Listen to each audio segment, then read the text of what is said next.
Imetokea kasumba ya fedha za kununua dawa kupelekwa kwenye hospitali zetu na vituo vyetu, lakini kila mwananchi akienda kutibiwa anaelekezwa akanunue dawa mtaani. Takwimu zinaonyesha tuna utoshelevu wa dawa, lakini mwananchi akienda hospitalini anaelekezwa mtaani kwenda kununua dawa. Huu mchezo haukubaliki. Duka la mtaani linapata wapi dawa ambayo serikali haiwezi ikapata?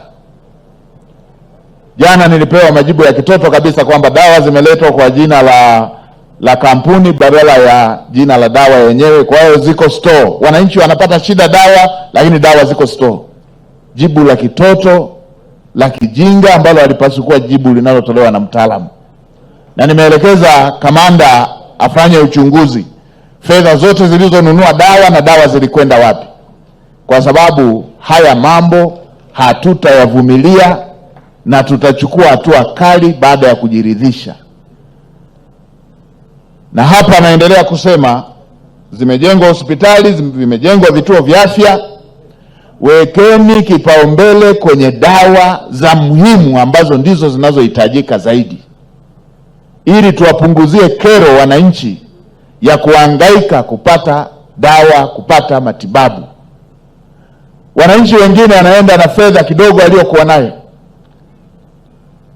mnaihesabia kwenye kumwona daktari, mnaihesabia kwenye kupata vipimo, mnamhesabia kwenye kujiandikisha, dawa unamwambia aende mtaani. Haya ni mambo ambayo hayakubaliki. Lakini pia nimesisitiza kuhusu kutokulimbikiza viporo vya kero, migogoro ambayo Kwa maendeleo ya sekta ya utalii na huduma za hoteli nchini, Parrot Hotel iliyopo Kaloleni katikati ya jiji la Arusha ni fahari ya Tanzania. Ina bwawa la kisasa la kuogelea na kupumzika kwa watu wa rika zote, mapokezi yenye ubora.